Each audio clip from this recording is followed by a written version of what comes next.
देश दुनिया की सारी बड़ी खबर के आगे सामने मौजूद दोस्तों जानिए सबसे पहले सबसे बड़ी खबर आपको बताएंगे दोस्तों, जहां पर राहुल गांधी अखिलेश समेत यूजीसी से जुड़े मामले को लेकर किया गया था एफआईआर दोस्तों। इसके बाद मामला पहुंचा सीधा कोर्ट। इसके बाद कोर्ट ने दे दी है बड़ी राहत। बताएंगे कैसे दिल्ली पुलिस को लगा है जोरदार तरीके का झटका दोस्तों, और एक तरीके से अमित शाह के लिए भी करारा झटका है। बताएंगे डिटेल में क्या है, पूरी अपडेट इसी के साथ में चलेंगे। एक और बड़ी खबर की तरफ दोस्तों, जहां पर अचानक 2 घंटे राहुल गांधी एयरपोर्ट पर रुक गए दोस्तों, और पार्टी के कार्यकर्ताओं को बुला लिया गया। बताएंगे ऐसा क्या नया मामला है दोस्तों, और भारतीय जनता पार्टी के गठबंधन की पार्टी के 2 मंत्रियों को जमकर पुलिस ने पीटा है दोस्तों। बताएंगे कैसे बीजेपी अपने सहयोगी मंत्रियों को भी पिटवा रही है दोस्तों। ये करके चलेंगे आज की सारी बड़ी अपडेट, सारी बड़ी जानकारी अब तक पहुंचाएंगे। लेकिन उससे पहले अगर आप भी मानते हैं कि इंडिया गठबंधन के नेताओं पर ज्यादातर जो एफआईआर और केस दर्ज किए जा रहे हैं वो पूरी तरीके से फर्जी है दोस्तों, और केवल इंडिया गठबंधन पर दबाव बनाने के लिए किया जा रहा है, तो इस वीडियो को लाइक करके लाल बटन दबाकर चैनल को सब्सक्राइब करके बेल आइकन दबाकर कमेंट बॉक्स में अपनी राय जरूर लिखकर बताएगा दोस्तों। ज्यादा से ज्यादा वीडियो को शेयर कीजिएगा। चलते हैं सबसे पहले सबसे बड़ी ब्रेकिंग न्यूज अपडेट की तरफ, जहां पर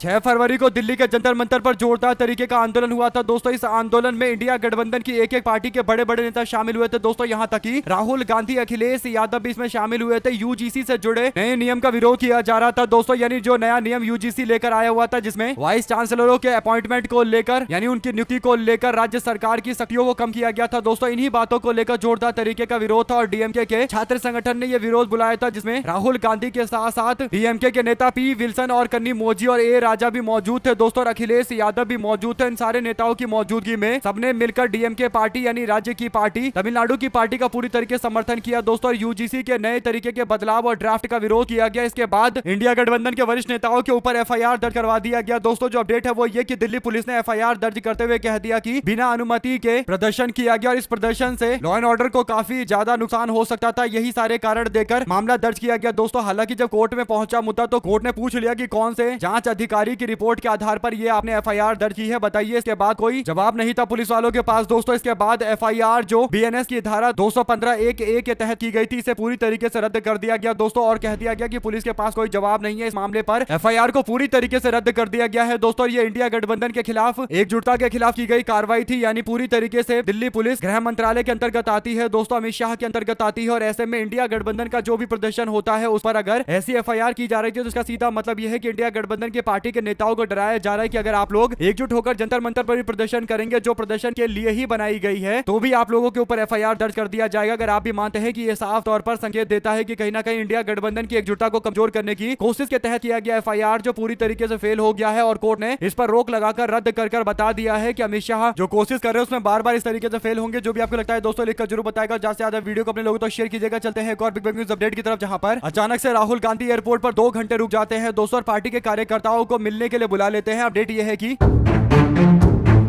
कांग्रेस पार्टी के वरिष्ठ नेता और लोकसभा में नेता प्रतिपक्ष राहुल गांधी चंडीगढ़ एयरपोर्ट पर पहुंचे थे दोस्तों। चंडीगढ़ एयरपोर्ट से राहुल गांधी दिल्ली के लिए रवाना हो रहे थे, लेकिन इस बीच में राहुल गांधी ने एक बड़ा फैसला लिया दोस्तों। उन्होंने अचानक से एक बैठक चंडीगढ़ कांग्रेस की बुला ली दोस्तों। चंडीगढ़ कांग्रेस कमेटी के अध्यक्ष एच.एस. लकी समेत सारे स्थानीय नेताओं को राहुल गांधी ने चंडीगढ़ के अंदर बुला लिया, एयरपोर्ट पर बुला लिया, और एयरपोर्ट पर राहुल गांधी ने राजनीतिक हालात के बारे में चर्चा की, और आगामी नगर निगम के चुनावों के मद्देनजर पार्टी की तैयारियां किस तरीके की है इस बारे में चर्चा की गई दोस्तों। उन्होंने संगठन को मजबूत करने और चुनावों में बेहतरीन प्रदर्शन करने के लिए महत्वपूर्ण सुझाव दिया है। स्थानीय नेताओं ने राहुल गांधी को ध्यानपूर्वक सुना, और इस दौरान राहुल गांधी ने बताया कि कैसे संगठन को मजबूत करना है, कैसे आगे बढ़ना है, कैसे हर चुनाव के अंदर अपनी स्थिति को मजबूत करना है। ऐसे में दोस्तों राहुल गांधी चंडीगढ़ आए तो थे, लेकिन वो चंडीगढ़ रुकने वाले नहीं थे, लेकिन फिर भी राहुल गांधी ने पार्टी के कार्यकर्ताओं को बुलाकर, नेताओं को बुलाकर उनसे चंडीगढ़ के एयरपोर्ट पर ही मुलाकात कर ली। इससे पता चल रहा है कि राहुल गांधी पार्टी के संगठन को लेकर कितने सीरियस तरीके से काम कर रहे हैं दोस्तों। इस तरीके की रिपोर्टें आपको गोदी मीडिया नहीं दिखाएगा, क्योंकि उन्हें पता है कि राहुल गांधी को इस तरीके से बदनाम करना है कि वो संगठन के बारे में सोचते नहीं है, कांग्रेस पार्टी के बारे में सोचते नहीं है। लेकिन 24 घंटे 7 दिन राहुल गांधी की अगर आप किसी भी दौरे को देखेंगे, आपको एक ही चीज नजर आएगा, वो पार्टी के संगठन को बढ़ाने के लिए, उसके विस्तार के लिए दिन रात लगातार प्रयास कर रहे हैं। अगर आप भी मानते हैं कि राहुल गांधी चंडीगढ़ कांग्रेस जो एक छोटी सी कांग्रेस है, केवल एक सांसदीय की सीट है दोस्तों, और कोई विधानसभा नहीं है, केवल नगर निगम है और केंद्र शासित प्रदेश है, इसके बावजूद राहुल गांधी इस पूरे मामले पर कोशिश कर रहे हैं कि चंडीगढ़ के कार्यकर्ताओं में फिर से उत्साह भरा जाए। और ऐसे में पार्टी के कार्यकर्ताओं में हौसला भी देखने को मिला कि राहुल गांधी ने उनको बुलाया और संगठन के बारे में चर्चा की है दोस्तों। अगर आप भी मानते हैं कि अच्छा मैसेज राहुल गांधी ने एयरपोर्ट से भेजा है, तो अपनी राय जरूर लिखकर बताएगा। इसी के साथ में भारतीय जनता पार्टी के सहयोगियों के मंत्री के साथ में बीजेपी की पुलिस ने जमकर मारपीट कर दी दोस्तों। मामला ऐसा सामने आया है कि अब बीजेपी से सरकार से समर्थन वापस लेने को लेकर भी चर्चाएं तेज हो गई है। अपडेट यह है कि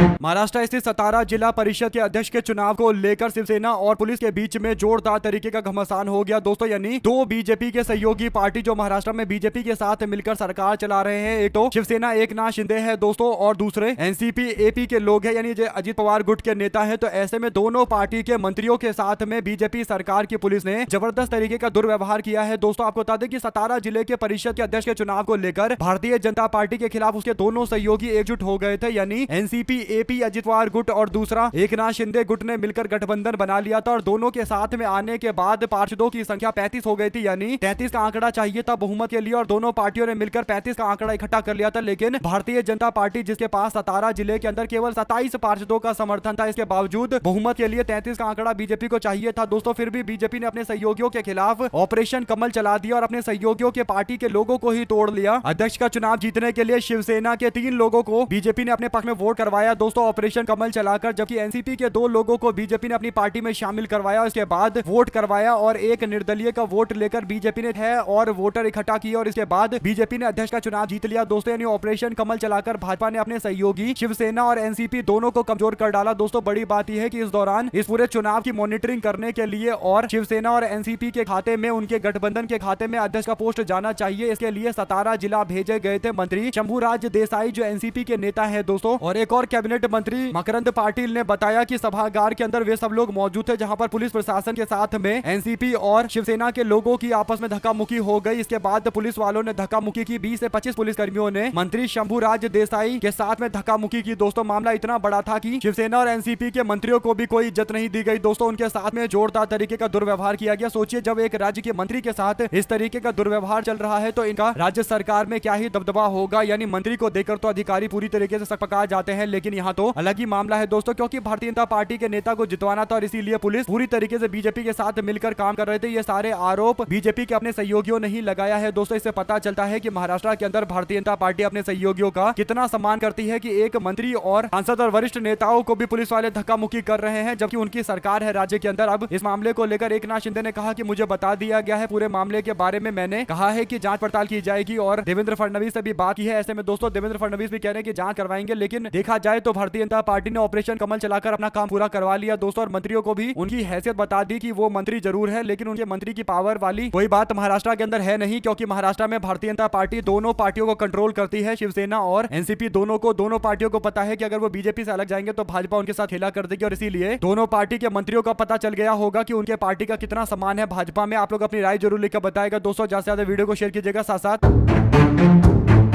चुनाव आयोग के एक दस्तावेज पर भारतीय जनता पार्टी का सील लगा हुआ दिखाई दिया। सीपीआई एम केरल ने इसे चुनावी संस्थानों की निष्पक्षता के लिए खतरा बताया दोस्तों। आपको बता दें कि चुनाव आयोग ने जो पत्र राजनीतिक पार्टियों को भेजा था उसमें लगे एक एफिडेविट पर भारतीय जनता पार्टी का मोहर लगा हुआ था, सील लगा हुआ था। इस मोहर में भारतीय जनता पार्टी केरला लिखा हुआ है, यानी केरल बीजेपी का मोहर लगा हुआ है दोस्तों, जैसा कि आप लोग देख सकते हैं। और जैसे ही ये जानकारी सामने आती है, अपडेट सामने आती है, चुनाव आयोग ने पूरे मामले पर आनन फानन में जवाब देना शुरू कर दिया दोस्तों। चुनाव आयोग ने कहा कि ये क्लैरिकल मिस्टेक था, यानी ये गलती से हो गया, ये कोई जानबूझकर की गई गलती नहीं है, बल्कि कई बार ऐसी चीजें हो जाती हैं। 2019 की गाइडलाइंस को लेकर ऐसा दावा चल रहा था दोस्तों। ऐसे में सोशल मीडिया पर भाजपा वाले दावा करते हैं कि ये फेक न्यूज फैलाया जा रहा है, ऐसा बिल्कुल नहीं है। लेकिन चुनाव आयोग ने इस बात को माना कि ये क्लैरिकल मिस्टेक था, यानी गलती से लिखावट कर देने वाला मामला था। सवाल ये है दोस्तों, कभी आपने सुना है कि गलती से कोई किसी दूसरी पार्टी का आकर मोहर मार देगा? ये गलती कैसे हो सकती है? ये तो असंभव वाली बातें हैं। आप लोग अपनी राय जरूर लिखकर बताएगा इस पूरे मामले पर। क्या चुनाव आयोग के बयान से आप सहमत है या फिर मानते हैं कि कहीं ना कहीं चुनाव आयोग अब कुछ भी बोले आम जनता समझ चुकी है? जो भी आपको लगता है दोस्तों लिखकर जरूर बताएगा। साथ ही साथ गृह मंत्री अमित शाह पर राहुल गांधी की टिप्पणी के मामले को लेकर रायबरेली के सांसद राहुल गांधी के खिलाफ दायर मानहानि के केस में सोमवार को बीते दिन सुनवाई हुई है दोस्तों। और राहुल गांधी के वॉइस सैंपल की विज्ञान प्रयोगशाला से मिलान कराने को लेकर चर्चाएं तेज है। भाजपा के नेता विजय मिश्रा की अर्जी पर राहुल गांधी के अधिवक्ता काशी प्रसाद शुक्ल ने आपत्ति जताई और जो मेन परिवादी थे यानी भाजपा के नेता विजय मिश्र वो मौजूद नहीं थे। उनकी जगह पर वकील संतोष पांडे आए हुए थे और एमपी एमएलए की विशेष कोर्ट के मजिस्ट्रेट शुभम वर्मा ने मामले की अगली सुनवाई के लिए 27 मार्च की तारीख तय की है दोस्तों। इस पर आप लोग की क्या राय है लिखकर जरूर बताएगा। साथ ही साथ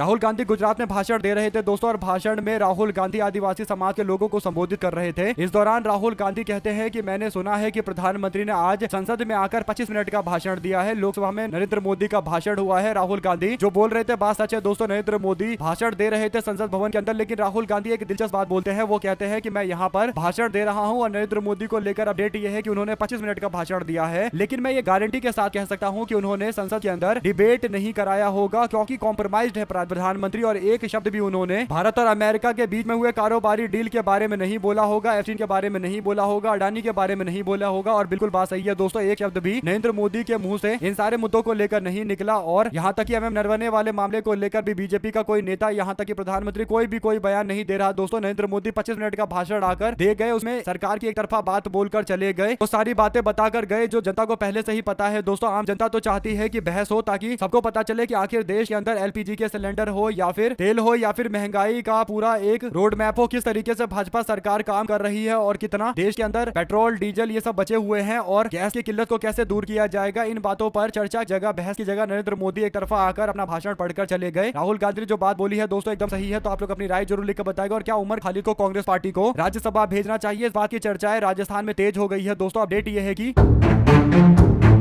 राजस्थान में कुछ मुस्लिम संगठनों ने सोमवार को कांग्रेस पार्टी को एक लेटर लिखा है, एक खत लिखा है। इसमें अपील की गई है कि कांग्रेस के नेता उमर खालिद को संसद के उच्च सदन यानी राज्यसभा के अंदर सदस्य बनाया जाए, उनको चुनाव जिताकर भेजा जाए। राज्यसभा का सदस्य बनेंगे तो वो आम जनता की बातें जोर शोर से उठाएंगे। राजस्थान से आने वाले 3 सीटों के जून 2026 में चुनाव होने वाले हैं दोस्तों। ऐसे में विधानसभा के अंदर संख्या बल की बात करें तो बीजेपी 2 सीटें जीत जाएगी, कांग्रेस पार्टी 1 सीट जीत जाएगी, तो 1 सीट तो कांग्रेस के हिस्से आने वाली है। ऐसे में सवाल यह है कि कांग्रेस पार्टी यहाँ से किसको राज्यसभा भेजेगी। अब जो अपडेट है दोस्तों वो ये कि उमर खालिद की राज्यसभा सीट के लिए सिफारिश राजस्थान मुस्लिम अलायंस के अध्यक्ष मोहसिन राशिद टोंक ने किया है। उन्होंने कहा कि उमर खालिद का चुनाव होना चाहिए, चयन होना चाहिए, जो संवैधानिक मूल्यों यानी देश के संविधान की रक्षा के लिए और उसके विचारों को आगे बढ़ाने के लिए काम करेंगे। मोहसिन रशीद ने कहा कि 2023 के विधानसभा चुनाव के आंकड़े ये बताते हैं कि मुस्लिम मतदाताओं ने कांग्रेस पार्टी को राजस्थान में बम्पर वोट दिया और जीत कांग्रेस पार्टी की जब भी राजस्थान के अंदर हुई है तो इसमें सबसे बड़ा योगदान मुस्लिम समाज के लोगों का रहा है। ऐसे में मुस्लिम प्रोग्रेसिव फोरम के अध्यक्ष अब्दुल सलाम जोहर ने भी इस मांग का समर्थन किया है दोस्तों। ऐसे में यूएपीए के तहत उमर खालिद को 20 अन्य लोगों के साथ में जेल में बंद रखा गया है। बड़ी बात यह है कि उमर खालिद जेल में बंद जरूर है, लेकिन उमर खालिद के ऊपर एक भी आरोप साबित नहीं हो पाए दोस्तों, यानी केवल जेल में रखा गया है और यूएपीए कानून का इस्तेमाल करके जेल में रखा गया है। और इतने टाइम होने के बाद यानी 2020 में ही दिल्ली के दंगे हुए थे, तब से जेल में रखा गया है। लगभग 6 साल पूरे हो गए दोस्तों, और 6 साल में एक चार्जशीट दाखिल नहीं कर पाए, ये आरोप साबित नहीं कर पाए कि उमर खालिद पर सही आरोप लगाए गए हैं। ऐसे में दोस्तों उमर खालिद को 6 साल से जेल में रखा गया है बिना सजा सुनाए हुए। तो इसे आप लोग समझ सकते हैं कि किस तरीके से प्रताड़ना की जा रही है, क्योंकि 6 साल कोई छोटा मोटा टाइम नहीं होता। वो भी दिल्ली पुलिस जो सबसे तेज मानी जाती है, उसको तो अभी तक पूरे मामले पर साबित कर देना चाहिए था कि अगर उमर खालिद गलत है तो क्यों गलत है, सारे सबूत दे देने चाहिए थे। लेकिन अगर 6 साल से सबूत नहीं जुटा पाए तो कहीं ना कहीं अब उमर खालिद को राज्यसभा भेजने की मांग भी और तेज होगी। आप लोग की क्या राय है इस पूरे मामले पर दोस्तों? क्या मानते हैं कि उमर खालिद को राज्यसभा भेजना चाहिए? तो लिखकर जरूर बताएगा। साथ ही साथ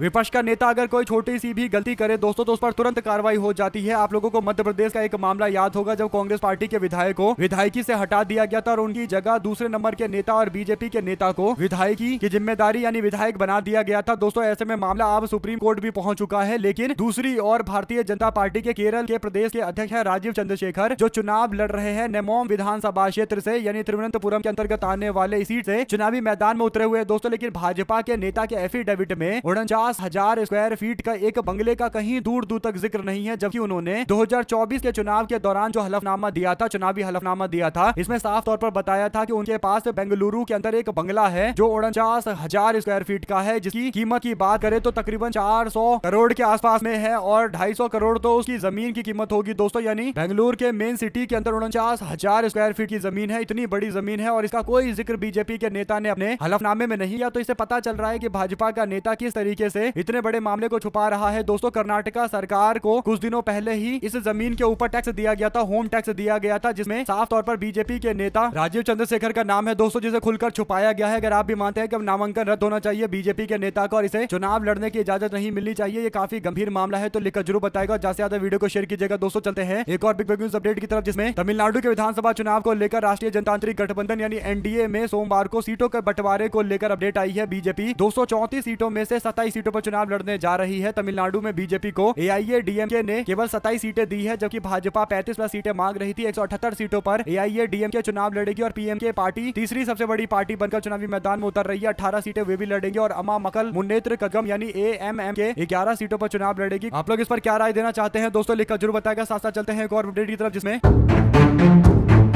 किसानों के कर्ज माफी को लेकर एक बार फिर से तस्वीर साफ हो गई है। दोस्तों, लोकसभा में पूछे गए एक सवाल के जवाब में केंद्र सरकार की फाइनेंस मिनिस्टर यानी वित्त मंत्री निर्मला सीतारमण का बयान आया है। नागौर से सांसद हनुमान बेनीवाल ने किसानों की ऋण माफी को लेकर सवाल पूछा भाजपा सरकार से। इसके जवाब में केंद्रीय वित्त मंत्री निर्मला सीतारमण ने साफ शब्दों में केंद्र सरकार के पास किसानों के सभी कर्ज माफ करने का कोई प्रस्ताव विचाराधीन नहीं है, यानी फिलहाल कर्ज माफी को लेकर कोई भी चर्चा नहीं चल रही है। यानी दोस्तों, देश के किसान जो खासकर अभी हाल फिलहाल के बारिश की वजह से बर्बादी झेल रहे हैं, उन किसानों के लिए राहत की कोई खबर नहीं है दोस्तों। यानी बीजेपी सरकार किसानों के कर्ज माफी को लेकर कोई विचार नहीं कर रही है। मंत्री ने बताया कि किसान क्रेडिट यानी केस के जरिए किसानों को आसानी से कर्ज मिल रहा है। इसके अलावा रिजर्व बैंक के जरिए किसानों तक बैंकिंग और लोन की सुविधा पहुंचाई जा रही है। सरकार ने यह भी बताया कि बिना गारंटी वाले अकाल्पनिक लोन की सीमा 1,60,000 रुपए से बढ़ाकर 2 लाख रुपए कर दी गई है। इसके साथ ही प्रधानमंत्री फसल बीमा योजना और किसान सम्मान निधि जैसी योजनाएं भी किसानों को राहत देने के लिए चलाई जा रही है। यानी पूछा सवाल कुछ और दोस्तों, और उसके बाद उस मामले पर जस्टिफिकेशन देने के लिए यानी न्याय संगत बताने के लिए नए नए तरीके के दावे चल रहे हैं। अगर आप भी मानते हैं कि किसानों की कर्ज माफी को लेकर भाजपा सरकार का जो रवैया है दोस्तों, से पता चलता है कि कर्ज माफी किसानों की नहीं होगी, उन लोगों की होगी जिन लोगों से आप लोग जानते हैं कितना चंदा आता है भाजपा को। दोस्तों, चलते हैं एक और अपडेट की तरफ, जिसमें बंगाल के चुनाव में असदुद्दीन ओवैसी की एंट्री हो रही है। हुमायूं कबीर की पार्टी से हाथ मिलाकर असदुद्दीन ओवैसी की पार्टी ने फैसला लिया है कि उनका गठबंधन 182 सीटें लड़ेगा। AIMIM के नेता असदुद्दीन ओवैसी ने 25 मार्च को कोलकाता में हुमायूं कबीर के साथ में प्रेस कॉन्फ्रेंस करने को लेकर भी एक अपडेट दी है। हुमायूं कबीर की आम जनता यूनियन पार्टी ने पहले ही ऐलान किया था कि वो 2026 का विधानसभा चुनाव लड़ेंगे। 182 सीटों पर चुनाव लड़ने की तैयारी है। कबीर ने अब तक 18 उम्मीदवार उतार दी है, जिसमें रानी नगर, भगवान गोला और मुर्शिदाबाद जैसे महत्वपूर्ण सीटों पर उम्मीदवार उतारे गए हैं। पहले चरण का चुनाव 23 तारीख को होगा, दूसरा 29 अप्रैल को और उसके बाद नतीजे 4 मई को घोषित किए जाएंगे। ममता बनर्जी के नेतृत्व में TMC और मुख्य विपक्षी दल BJP के बीच में होने वाले इस मुकाबले में ओवैसी और कबीर का गठबंधन मुस्लिम बाहुल्य इलाके के अंदर काफी खेल बिगाड़ सकता है। दोस्तों, ममता बनर्जी की पार्टी तृणमूल कांग्रेस को इस पूरे मामले पर एक नए तरीके से सोचना पड़ेगा, क्योंकि अगर ये 10,000 15,000 वोट काटेंगे तो ये नुकसान पूरी तरीके से तृणमूल कांग्रेस का होगा। आप लोग की जो भी राय है लिखकर जरूर बताएगा। साथ साथ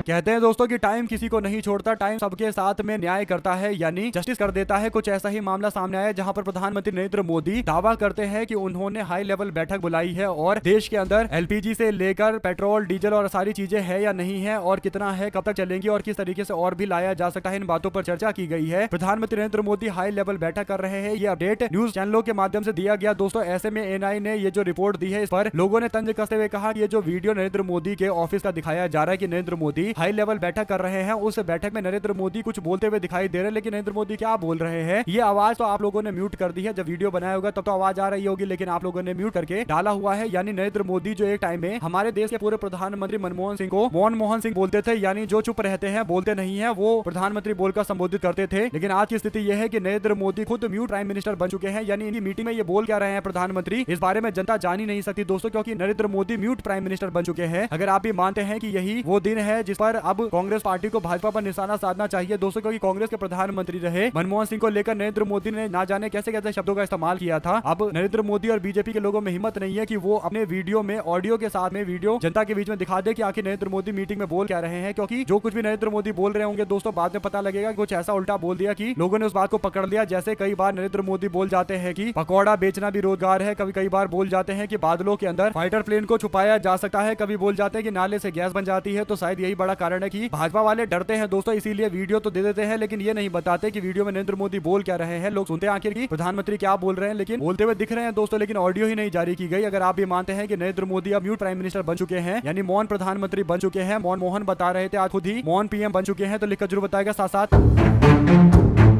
झारखंड के अंदर सत्ताधारी पार्टी झारखंड मुक्ति मोर्चा की राजनीति इन दिनों बहुस्तरीय दबाव और राजनीतिक पुनर्संरचना के दौर से गुजर रही है दोस्तों। पहले बिहार और अब असम के अंदर सहयोगी दलों के साथ में गठबंधन को लेकर काफी दिक्कतें हैं। झारखंड मुक्ति मोर्चा को पहले RJD ने जो सीटें दी थी बिहार में, उस पर वो माने नहीं और फिर RJD से इधर उन्होंने चुनाव लड़ने का फैसला लिया और अब असम के अंदर 12 सीटें डिमांड कर रही है झारखंड मुक्ति मोर्चा, जबकि कांग्रेस पार्टी ने 6 सीटों का वादा किया, लेकिन 6 सीटों पर झारखंड मुक्ति मोर्चा मानने को तैयार नहीं है। इसे लेकर विवाद और ज्यादा गहरा दिया गया दोस्तों, और उसके बाद कई सारी सीटों पर झारखंड मुक्ति मोर्चा ने खुद के उम्मीदवार मैदान में उतार दिए हैं। साथ साथ चलते हैं एक और अपडेट की तरफ दोस्तों, जिसमें 25 तारीख को राहुल गांधी कल कोझिकोड में रैली करते हुए नजर आएंगे और केरल में राहुल गांधी के चुनावी रैली की कल से शुरुआत होने जा रही है। 9 अप्रैल को 140 विधानसभा सीटों को लेकर वोट डाले जाएंगे। हाल ही में दिसंबर के स्थानीय निकाय चुनाव में कांग्रेस पार्टी ने यूडीएफ की तरफ से यानी पूरे गठबंधन की ओर से जोरदार तरीके का संघर्ष किया था और जबरदस्त तरीके के रिजल्ट पार्टी और संगठन को लाकर दिया था। इसलिए कह सकते हैं कि राहुल गांधी अब केरल में एक्टिव हो रहे हैं 25 तारीख से। तो 25 से 9 के बीच में लगभग 15 दिनों का रहेगा पूरा एक गैप, जब राहुल गांधी केरल में ताबड़तोड़ रैलियां करते हुए दिखाई देंगे और ज्यादा टाइम राहुल गांधी केरल में मौजूद रहेंगे, क्योंकि प्रियंका गांधी असम की जिम्मेदारी संभाल रही है। दोस्तों असम में उनकी ताबड़तोड़ रैलियां होने वाली है। अंदरूनी सूत्र ये बताते हैं कि 26 मार्च को नामांकन वापस लेने की अंतिम तारीख के बाद राहुल गांधी कई राज्यों में तो सभा और तेज करेंगे। प्रियंका गांधी उन महिला वोटरों को लुभाने की कोशिश करेंगी जो आधी आबादी है असम के अंदर दोस्तों, और महिला वोट अगर कांग्रेस के साथ में आएगा तो पूरी तरीके से चुनाव बदल जाएगा। ऐसे में केरल के कांग्रेस के प्रभारी सचिव पीवी मोहन ने बताया कि 25 तारीख से राहुल गांधी आ रहे हैं और उसके बाद प्रियंका गांधी 2-3 दिनों के अंदर केरल में दिखाई देंगे और इसके बाद असम के अंदर भी जब नामांकन वापस लेने का अंतिम दिन बीत जाएगा और ये तय हो जाएगा कि कौन कौन कैंडिडेट है, तो फिर प्रियंका गांधी का भी कैंपेन और तेज होगा। दोस्तों हमारे साथ लगातार जुड़े रहेंगे। दोस्तों का बहुत बहुत धन्यवाद। देख रहे थे आपका जय हिंद जय भारत। वीडियो को शेयर किया बहुत